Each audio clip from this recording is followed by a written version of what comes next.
የሉል እግዚአብሔር ሰላም ከሁላችሁ ጋር ይሁን በሁላችሁም አድሮ ይኑር የድንግል ማርያም ምልጃም አይለያችሁ። ዛሬ የምናስበው የእኩለ ጾሙን አጋማሽ ወይም የእኩለ ጾሙን ቀን ደብረ ዘይት ነው። ደብረ ዘይት ማለት ምን ማለት ነው? ይህ ሳምንት ደብረ ዘይት ተብሎ ይሰየማል። ደብር ተራራ ነው፣ ዘይት ደግሞ የዘይት ዛፍ ያለበት ነው። ይህ ደብረ ዘይት እድሜያቸው እጅግ የረዘሙ ዛፎች አሉበት። ዛሬ ድረስ እድሜያቸው 3000 ዓመት የሞላ የወይራ ዛፎች በዚህ በደብረ ዘይት ተራራ ይገኛሉ። ዋናው ስለ ተራራው አይደለም። በዚህ ተራራ ላይ እግዚአብሔር ምን ሰራ?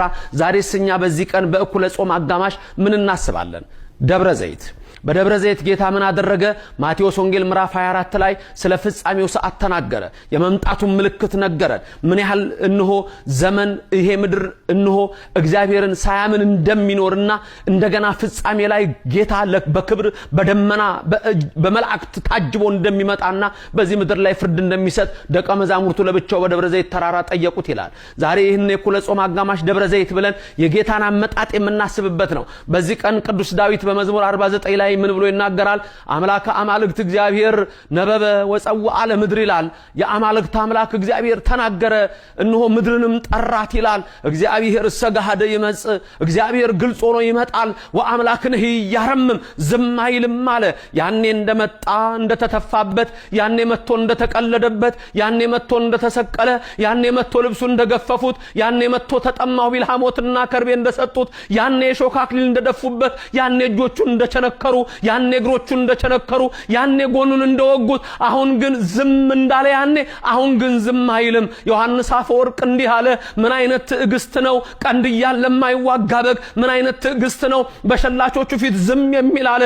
ነብዩ ኢሳይያስም ተነበየ፣ እንዲህም ብሎ ተናገረ በትንቢቱ ምዕራፍ 53 ላይ ከትውልዱ ማን ያስተዋለው?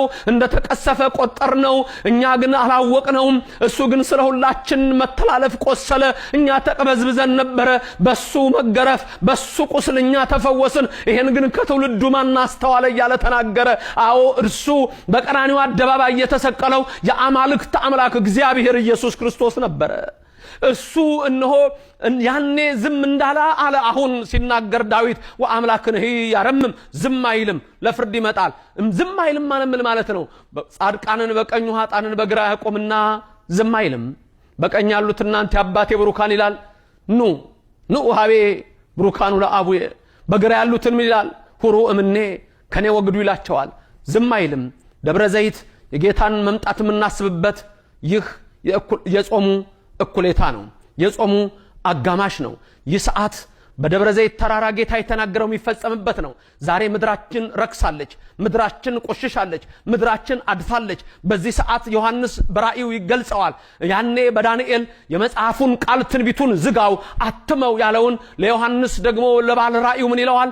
የዘመኑ ፍጻሜ ደርሷልና መጽሐፉን ግለጠው፣ የሚቀደስ ይቀደስ፣ የሚቆሽሽ ይቆሽሽ፣ የሚነጻ ይንጻ፣ የሚያድፍም ይደፍ ይለዋል። ይህ ሰዓት አባቶቻችን 8ኛው ሺህ ብለው ያስቀመጡት ሰዓት ነው። ስንቶቻችሁ ዛሬ ከእግዚአብሔር ጋር ናችሁ? ስንቶቻችሁ በዓለም አስተሳሰብ ተወስዳችኋል? ዛሬ ዓለማችን ረክሳለች። የሶዶም ድፍረት፣ የገሞራ ኃጢአት፣ የጊቢያ ኃጢአት ምድራችንን አርክሷታል። በዚህ ሰዓት ማን ነው የእግዚአብሔር ሰው? በዚህ ሰዓት ማን ነው የቆመለት? በዚህ ሰዓት ማን ነው ጌታ ሲመጣ እነሆ እጆቹን ዘርግቶ በክብር ሊቆም የሚችል ማን ነው? ዛሬ በዚህ ሰዓት ከእግዚአብሔር ጋር የተገናኘ ወገኖቼ በጾም እንገናኘው፣ ወገኖቼ በጸሎት እንገናኝ፣ ወገኖቼ በምጽዋት እንገናኝ፣ ወገኖቼ በስግደት እንገናኝ።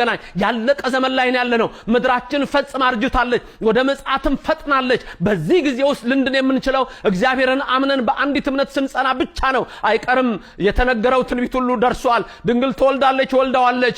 እነሆ በቤተልሔም ይወለዳል፣ ተወልዷል። በ30 ዘመኑ ይጠመቃል፣ ተጠምቋል። በቀራንዮ ይሰቀላል ብለው ትንቢት ተናገሩ፣ ተሰቀለ።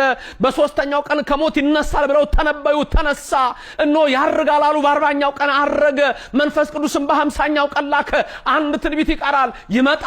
አዎ ይመጣል። ምድር ትቀልጣለች። አዎ ይመጣል። የደብረ ዘይት ተራራ ይሰነጠቃል። ነብዩ ዘካርያስ ስለ ደብረ ዘይት ተራራ ሲናገር በትንቢት ምዕራፍ 14 ላይ ምን ብሎ ተናገረ?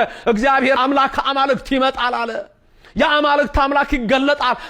በደብረ ዘይት ተራራ ይቆማል። የደብረ ዘይት ተራራ እኩል ይከፈላል። አንድ ወደ ምስራቅ፣ አንድ ወደ ምዕራብ። በዛ ሰዓት ጨለማም አይባልም፣ ብርሃንም አይባልም። አስደንጋጭ ቀን ነው። ይህ የሚታሰበው በ5ኛው ሳምንት የደብረ ዘይት ዕለት ነው።